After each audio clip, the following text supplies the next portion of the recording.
are you a type of guy with Virginia right now, obviously taking on UNC Wilmington, and you've got North Carolina, and as a Dookie, are you rooting against these teams in the ACC during the NCAA tournament? Oh, yeah.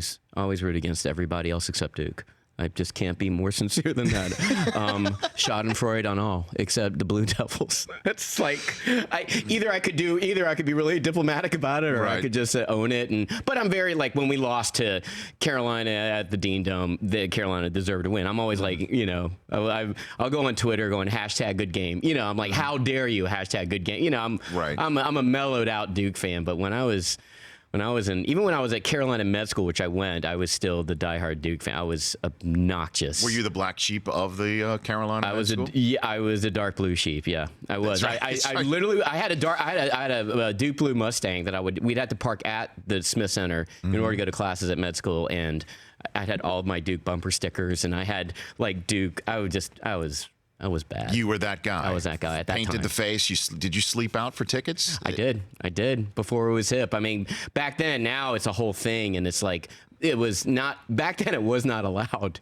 I mean, we would skip classes, take turns, but it was frowned upon in my. And we would. I remember the first Carolina game I went to as a freshman at Cameron. I mean, it was like raining. It was just. It was 10 guys in a tent. It was. Who was awful. Playing? Who was playing for Duke then? Is this a Cherokee Parks era? No, I'm older. I'm 47. So I'm like, I left around like the Leitner Hurley years. So this is an Abdelnaby situation? Yeah, it was all Abdelnaby, and it was like King Rice the Monmouth coach was like the big player. I started a chant against King Rice at Cameron. That was like my claim to fame.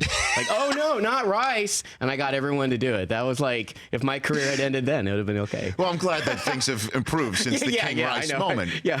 What do you make of Grayson Allen, Ken? I mean, what do you think here? It's funny, like me and head writer of Dr. Ken, Mike Sikowitz, we're big basketball fans. And, it's one of those things where, I mean, I'm friends with a lot of the Duke basketball team and the coaches, and I think everyone believes, like, at that point in the fall or in the winter when he got into trouble, it was deserved. You know what I mean? I don't think that was good, and I think that sometimes old habits die hard with certain.